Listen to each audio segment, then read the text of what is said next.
Greetings, everybody. It's Jade, of course, once again coming at you. How's everybody doing? I hope you're doing splendid. I'm doing pretty well. Happy Friday. Happy last day of May. Let's just get right into it. A couple things that have been happening, some national stuff, and then, of course, some local sports stuff, of course, here in Minnesota. And special little treat for everybody here in Minnesota, except me, that's obsessed with the weather. I'm going to talk a little bit about the weather to get it going. Did you guys see the guy from Ohio? I think his name is Jamie. He's a meteorologist. Jamie something. I can't remember now. Out in Ohio, and he was freaking out because he interrupted The Bachelorette to talk about the tornadoes that were, swooping on through there. Did you guys see that? Oh my, I couldn't relate to somebody more. Even though he wanted to interrupt talking about the weather, and I hate talking about the weather, just like how people were mad that he interrupted The Bachelorette to talk about dangerous, life-threatening weather coming through. If you guys didn't see it, look it up. It's really funny. It's like 30 seconds. He loses it on air, just like, can't stand you people right now. Just really telling him how he feels. I loved it. I thought it was probably my favorite weather forecast of all time, or little meteorologist clip I've seen in a long time. So that was entertaining, even though it was bad that severe weather was coming through Ohio. Terrible, actually. Tornadoes are so scary. I hate storms. I hate tornadoes. Very scary. Ugh. Anyway, so I hope everybody's okay. It's very scary, but moving onward now. I started off funny, and then that took a weird dark turn, didn't it? So on to sports stuff now. On to national kind of sports stuff. The spelling bee is over. 8 co-champions, 8 co-kids were being captains, I think they were called. Yeah. Kudos to the kids studying dictionaries, man, and spelling words that I don't even know exist. I didn't catch any of it. I don't have cable, don't have the ESPN. But, yeah, the spelling bee is always fun. I really like watching them go like this. Don't you guys like doing that when they, it's like, how do they see that on their arm? I mean, I guess that's all they have, though. I wonder if they could use their number thing. They use their number thing, I think, too. But I always remember watching the spelling bee, and the kids are always, doing that on their arm, Yeah. Anyway, congrats to all the kids that know how to spell. And the NBA Finals happening, Golden State Warriors and the Toronto Raptors. The Raptors won last night. It was 118 to 109. And the thing is can Rihanna, it's Rihanna, you guys, Rihanna. Can Rihanna's ex just sit down? Just sit down and shut up? She's over you. She's moved on. She's in Europe now, dating like a billionaire and launching, her Fenty fashion line, because that's pretty much all Drake was doing, I'm pretty sure.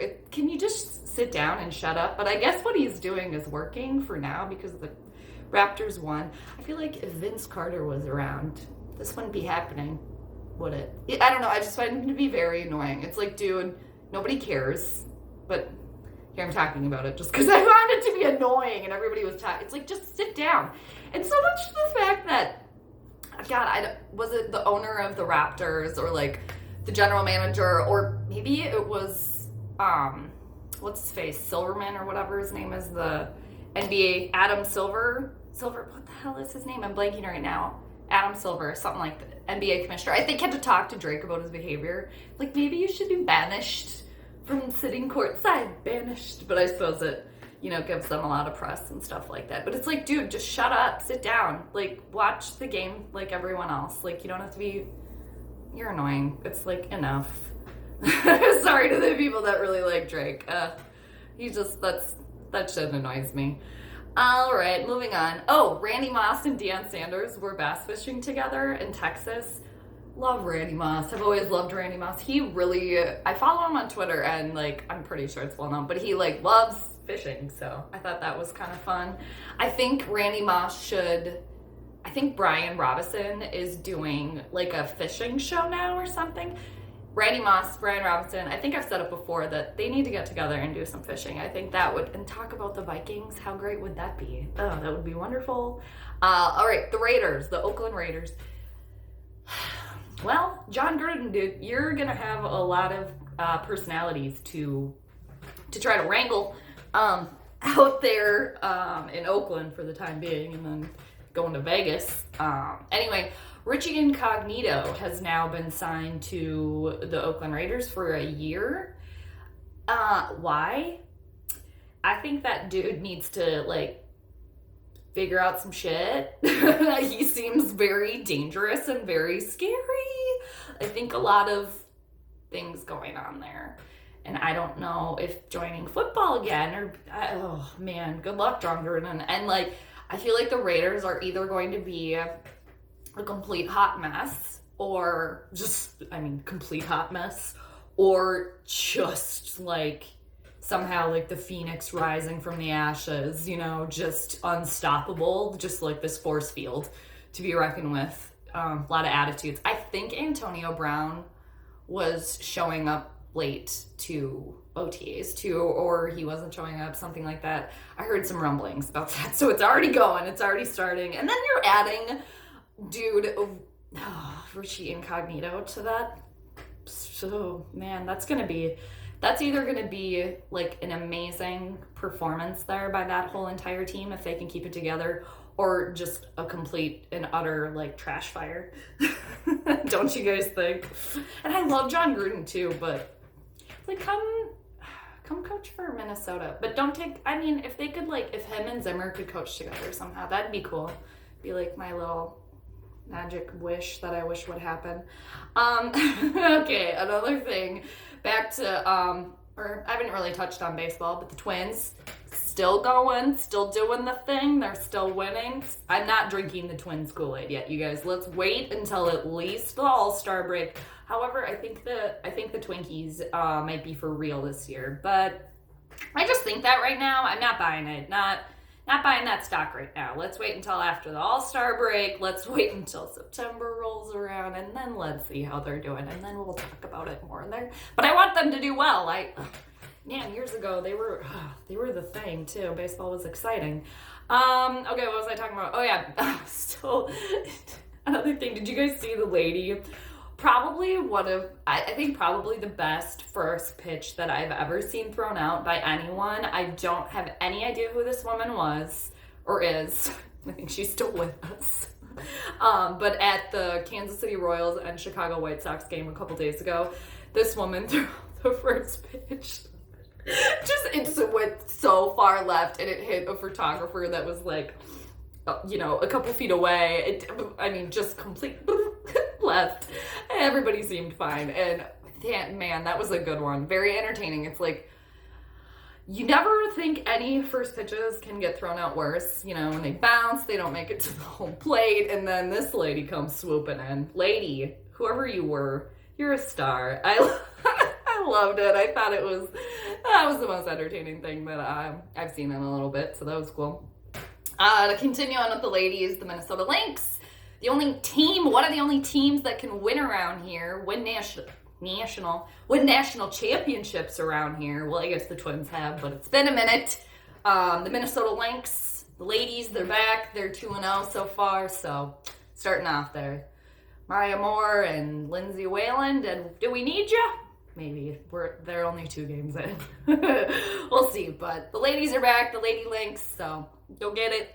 Gopher softball, the ladies Gopher softball team. They lost to UCLA, number 1 seed UCLA. They lost 7-2. So that's kind of a bummer. But the Lady Gophers, still killing it, still kicking ass. I think they're gonna play in the. I hate saying loser bracket. I think that's technically what it's called though. Loser bracket, probably not, but I should know these things. I played softball for a very long time. Softball's really fun to watch too. I like that they're doing well too, because then we get to see a lot more of it. Again, I don't have cable, so I don't get to watch a lot of extra sports stuff, but I like that, since they're doing so well, we get to see more of it now. Softball's really fun to watch. I think it's super fast paced, and the pitching, it's so fast, and I just really like it. So the Gophers, I think the Lady Gophers are going to be playing Washington, I think, Saturday in the losers bracket. So they're not done yet. So good job, ladies. Proud of my alma mater. Even though terribly when I was in college at the U of M, I never went to a college sporting game. Nothing against them at all. I've just never been super into college sports, but I'm proud of them. Good job, ladies. Keep it rolling. Okay, so looking at my notes here, I feel like I have a lot of like random things, so I feel like I'm looking at my little nerd notes over here a little bit more, but that's okay, right? Yeah, so on to the Viking stuff now. So OTAs are continuing. Stefan Diggs showed up, and I don't think it's any surprise to anybody that he does his off-season training in Washington, where he's from. So he says, I thought he was from Maryland or something, but yeah, I guess same area. He knows where he's from, right? Why am I questioning what he said about where he's from? That's a little ridiculous. So Stefan Diggs at OTAs, and then I started thinking, I'm like, Washington, he was in Washington. It's like, was he practicing with Keenum? They just want to be back together. I will hold out hope till the end of time for Case Keenum to come back here. I will hold out hope until the end of time. And Minneapolis Miracle, I just thought of it. I haven't thought of it in months, you guys. I just got really excited. That was such a good time. Anyways, so Diggs as at OTAs. Yeehaw, whatever, woohoo, blah, blah, kind of boring. New kicking coach for the Vikings, Nate Kading. I think that's how you pronounce it, Kading. Okay, cool. Are you going to make the kickers not miss? Doubt it. Okay, that's cool. Kickers we need them, and they can come in clutch, or not come in clutch. As a lot of Minnesota fans know, don't we? We know that all too well. It's like, the more help we get, is it going to help at all?